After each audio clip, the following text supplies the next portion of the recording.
in the garden, lantern is flickering, below the surface, waters are bickering, hell has to crowd him, there'll be no golden dawn, only the molten tongue of Metatron.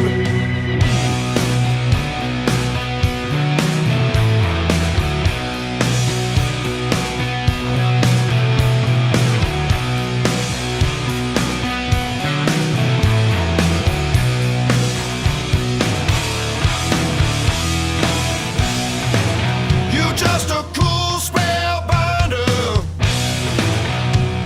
shaking up a bag of tricks, and your house made of mirror, and your house made of sticks.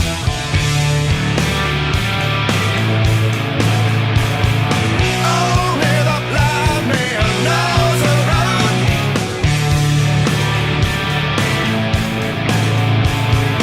Only the faithful can let go.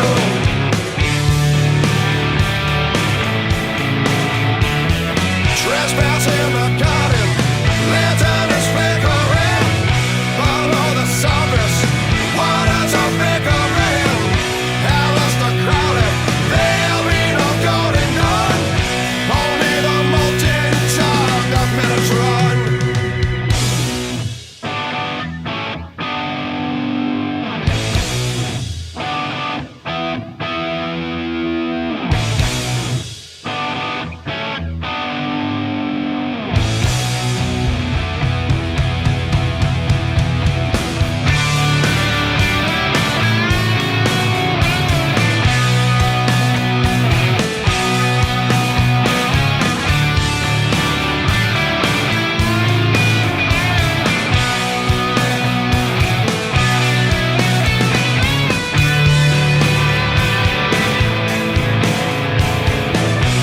Only the blind man knows the road.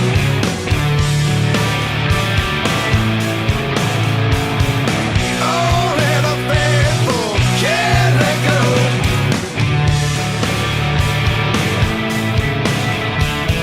Trespass in the garden, lantern is flickering, below the surface, waters are bickering, hell is to call him, there'll be no golden dawn, only the molten tongue of Metatron.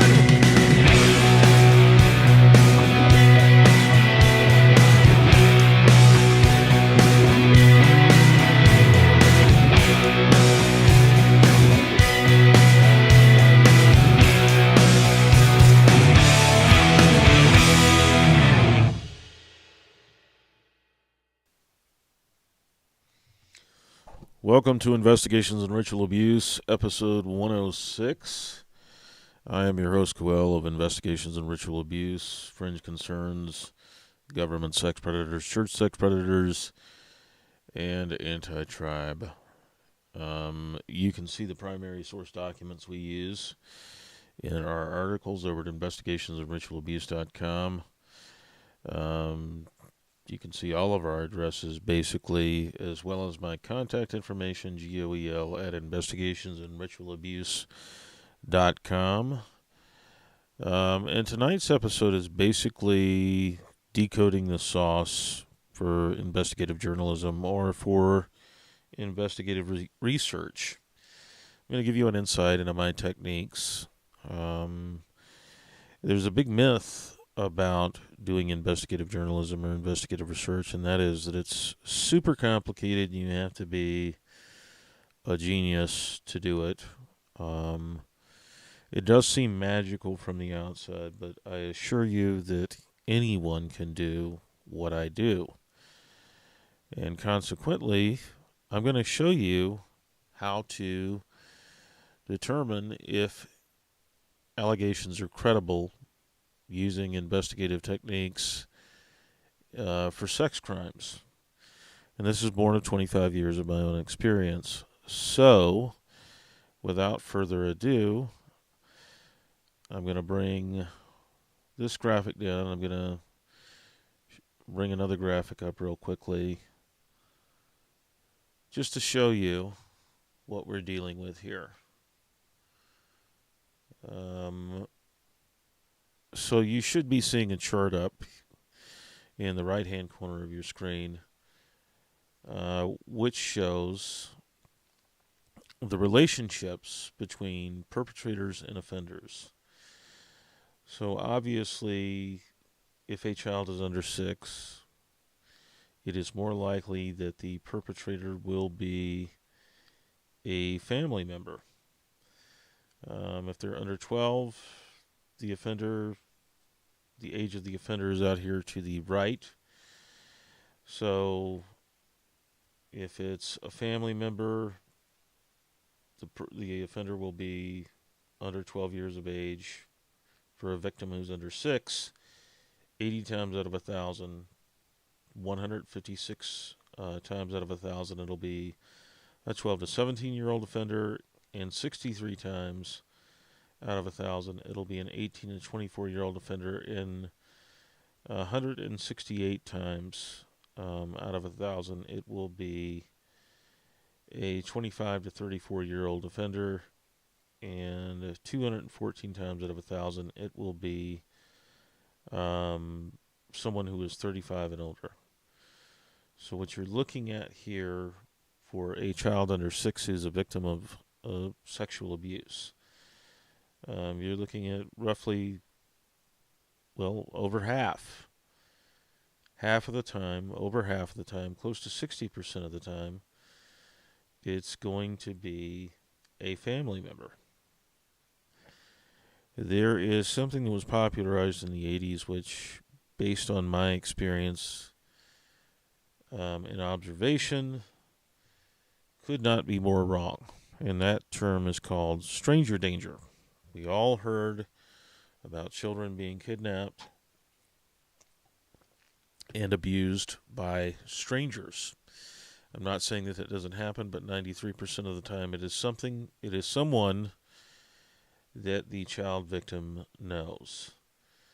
And so, as we can see, overwhelmingly, if it's a child under 6, out of 1,000 times, you're looking at 7, 8, 10, 11 times the perpetrator will be a stranger out of 1,000.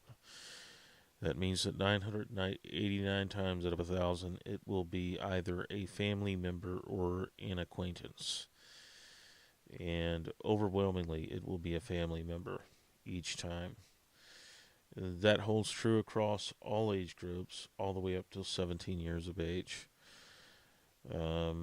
It's very rare that a stranger has access to a very young child, obviously because parents are vigilant and because they protect their younger children.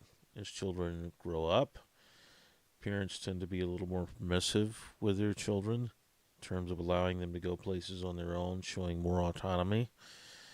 And as you see, even as they get older, 12 to 17 years of age, the numbers really don't budge all that much. We go 13, 22, 31, 38 times out of 1,000. If it is someone who is arguably a teenager, 12 to 17 years of age, 38 times out of 1,000, 3.8% of the time, it is a stranger that is their abuser. So one of the things about the conventional wisdom that many people have that needs to be dispelled is that a sexual abuser of a child is someone who is a stranger to a child. It is overwhelmingly family and acquaintances. And so I want to stress certain factors in this episode to help you understand how sex crimes work. One is geography and proximity. The other is genealogy, family, friends, and associates. And the factor that isn't up here is values and interest.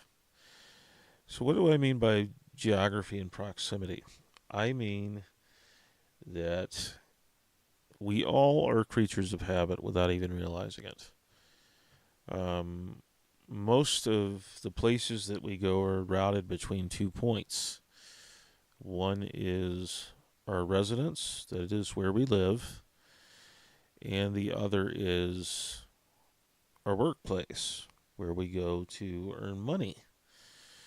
So most of the routes that we will go in an average week will be routed or in close proximity to the route between our home and our work. We stop by a grocery store that's on the way. Restaurants, things of that nature will be in proximity to work or home.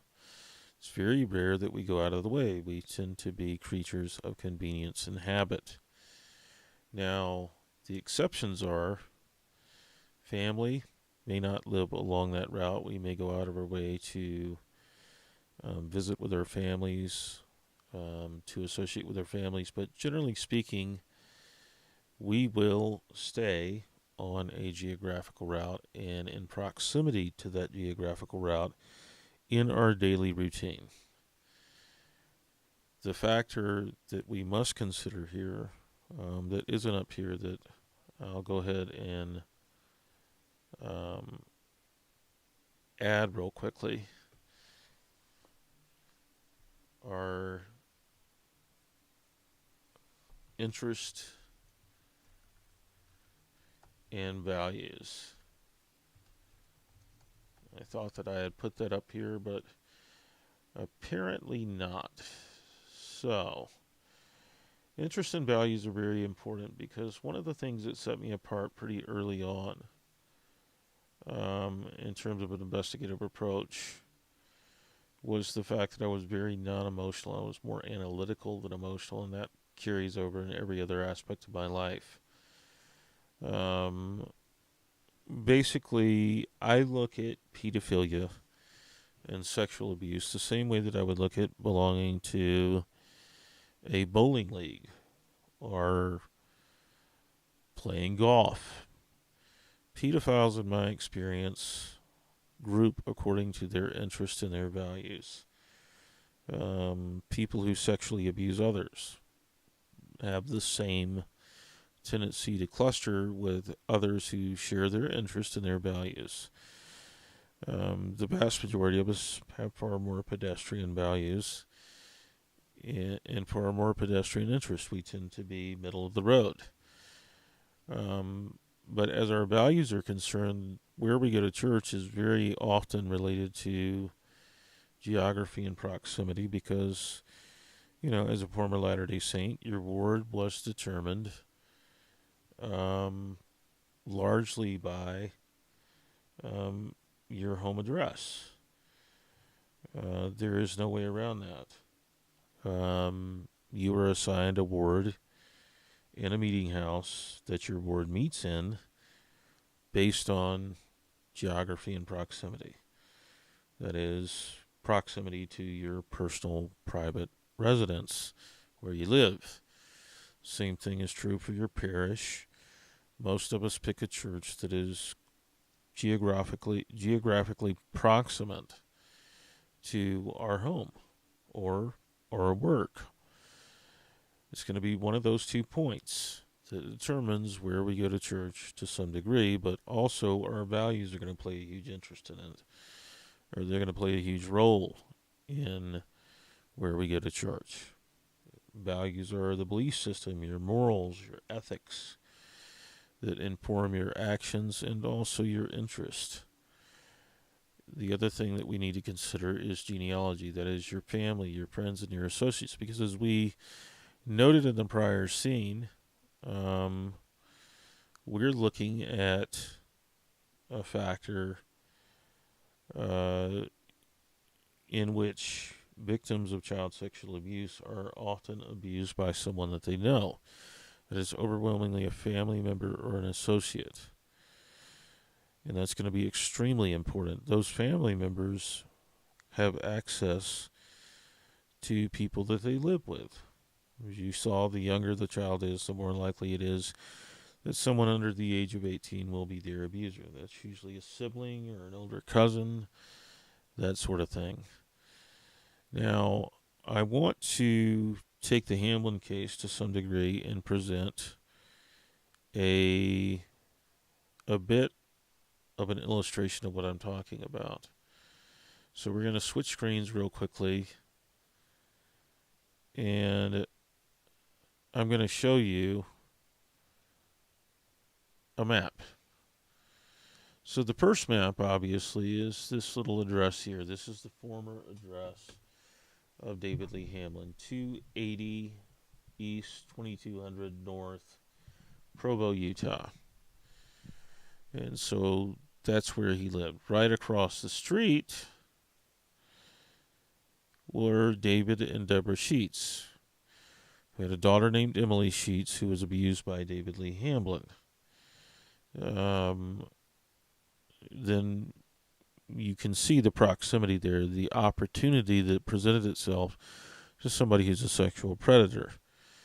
Emily Sheets was friends with David Lee Hamlin's two eldest daughters, Rachel and Eliza. She was right across the street. Hamlin was at one time an elders quorum president, someone who was in the same ward as the Sheets family, lived right across the street from them. And clearly, as a clinical psychologist, you would think, oh, he's a trustworthy individual. So you wouldn't necessarily suspect him of being a child sex predator. You certainly wouldn't expect that he was sexually abusing his own daughters. But as we said in the first slide here, in the opening scene, that is very often the case. So I want to switch back to that slide real quickly. So according to the data, if it's a child under 6, 214, 168, you're looking at, overwhelmingly, almost half of the time, or almost 40% of the time, it is a family member between the ages of 25 and older. In this case, the abuse that took place against Rachel and Eliza Hamlin was committed by a family member who was between 25 years of age and older. In Hamlin's case, at the time that he was offending against his daughters, he was a little over 25, and later on, of course, he was in his 40s. Then there's the acquaintance factor. For Emily Sheets, who was abused before the age of 6, here we go. We've got 164 times out of 1,000. She was sexually abused. They're going to be sexually abused by an acquaintance, such as a neighbor. So let's switch screens again. I want to show you this slideshow again. I want to show you who lives right down the street. The grandparents, Richard Lloyd and Karma Anderson. When the Hamlins moved back to Provo, the grandparents sold their home outside of Provo, or inside of Provo, but a little further away, so that they could buy a condo right down the street. There are examples in the Hamlin victim states where the children were walked right down the sidewalk to Richard and Karma Anderson's home. And they were sexually abused during an enactment of the endowment as a home ordinance. And let's take a look at who this final residence in this little area, less than a block, is. Let's take a look at who pops up. David and Shalom Levitt own this unit. In fact, they owned it until recently. Their son Adam was living in it, as I understand it. So here we have 4 residences in very close proximity, less than a block from each other, which are the residences of named perpetrators in the LDS Church of Satan. We have multiple allegations against each of the couples here. So that just drives home the point of what the Hamlin sisters were saying. It is corroborative of what they're alleging, which is that members of the LDS Church of Satan move into an area where they have an existing presence, so they will be safe or safer to practice their religion.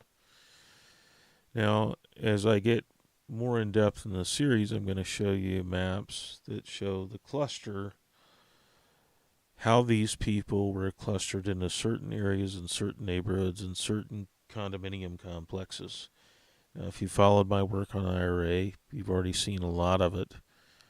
But we're limited by the fact that we don't want to dox anybody with like current addresses. So that is a factor that we have to consider here. So the other factor that I want to drive the point home with is genealogy. So with genealogy, I want to first show you the Anderson, that is Roselle Hamlin's family. These people appear in the Hamlin victim statements. Roselle Anderson, her brother Nathan, his wife Linda K. Colquitt, Garrett Lloyd Anderson, his wife Carol, and Shawnee Anderson appears in these victim statements. Richard Lloyd and Karma Rose Anderson appear. Dean Van Wagenen and his wife Belle Felice Van Wagenen, who was the sister of Karma Rose DeYoung and the daughter of Garrett DeYoung Jr., the first fine arts dean of BYU's Fine Arts College. And then there's Clyde Everett Sullivan, another clinical psychologist in the family. He was married to the other DeYoung sister, that would be Nola Eloise DeYoung. Roselle Stevenson, formerly Roselle Hamlin, maiden name Roselle Anderson. She went to live in the middle of her senior year in Scarsdale, New York with Clyde and Nola. That's highly unusual. She finished out her senior year not in Provo with her parents, but with her aunt and uncle in New York State. And she came back afterwards and began attending BYU. So that's the Anderson side of the family. And of course, you have Roselle and David Lee Hamlin's daughters. There's Rachel, the eldest. There's Eliza Bradford. There's Catherine Hamlin, now Kate Baxter. And there's Miriam Hamlin. So those are the children. Now we're going to the Hamlin side of the family. So we have David Lee Hamlin. We have his sister Mary Carol Hamlin, otherwise known as Mary Carol Dangerfield. Her husband Clyde Dangerfield. We have Stephen Lee Hamlin and his wife Jeannie L. Rosa. We have Craig Roy Christensen and his wife Susan, or Suki Hamlin. And then we have Timothy Nathan Tuttle and his former wife Kristen Tuttle, now Mayra Gray. And of course, we could show all of their children. We're not going to do that for the purposes of brevity. But again, overwhelmingly in the victim statements, the perpetrators who show up time and time again are family members. Up at the top, we have Robert Lee Hamlin and Mary June Adams Hamlin. So the things that we want to focus on, based on the data, based on the empirical facts of sexual abuse, when you're dealing with a child sexual abuse allegation, that is children between 0 years of age and 17 years of age, you want to look at family members and acquaintances, because overwhelmingly in each age group, the perpetrator will be a family member or an acquaintance. If they're under 6 years of age, as we said earlier, you're looking at 989 times out of 1,000. It is just overwhelming.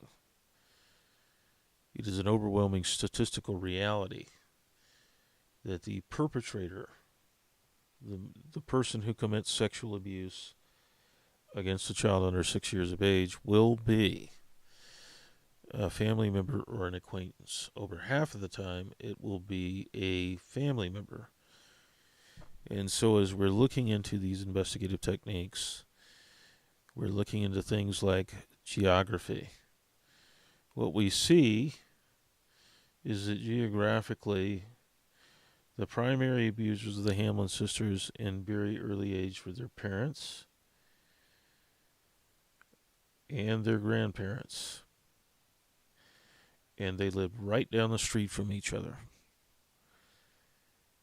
What the Hamlin sisters allege about their perpetrators or their abusers is that they're part of an intergenerational group that moves into geographically proximate areas so that they can be safer to practice their religion, which is an inversion of Latter-day Saint belief,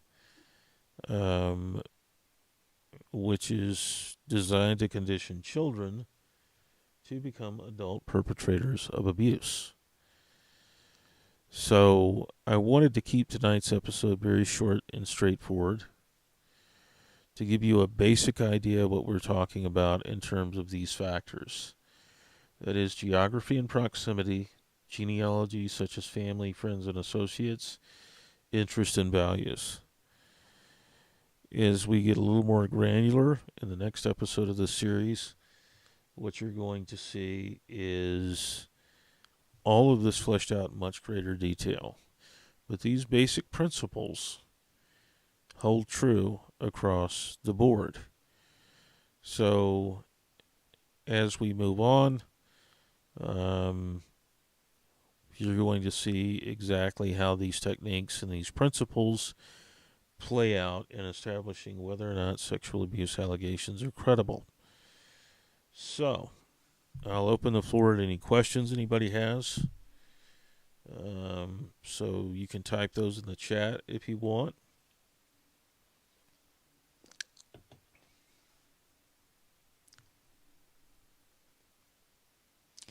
If anybody has any questions, now is the time to ask.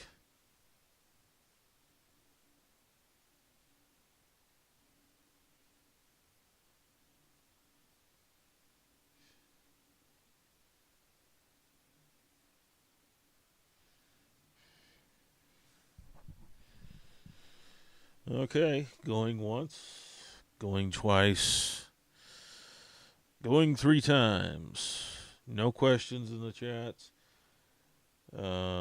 Obviously, if you do have questions, you can contact me at goel@investigationsandritualabuse.com. If you have questions that you weren't able to type in the episode, I realize some of you are on a time lag because you're probably watching the episode from the beginning if you were late here. I appreciate everybody watching. As a side note, if you could donate or subscribe to IRA or any of our sister sites, that would be much appreciated. We are reader and viewer supported. The donate button is on IRA's Substack and also at investigationsandritualabuse.com. If you prefer other methods beyond Stripe, such as Venmo or Cash App, you can contact me at goel@investigationsandritualabuse.com. We have some expenses coming up with grammar requests that we anticipate will require reader donations. Thanks for watching. Wait a sec. Great show. Good job. DeCali Thomas, JB from Florida. Well, thanks for the kind words, guys. I appreciate it. So, hopefully, as time goes on in this series, metastasizes, you'll see more detail in terms of how I make the sauce or what goes into the sauce. that determines whether or not allegations are credible. The beginning scene here, the graphic that was originally up, these are all people named in the Hamlin victim statements, and they're either close associates or family members, which is in keeping with the data that we know about child sexual abuse. So, want to drive that home to you. We're going to go into depth about who these people are, both the immediate family, the extended family, and associates. So look forward to that. This will be an ongoing series. Appreciate the views, appreciate the reading, and the kind words. Thanks for watching. We'll see you next time.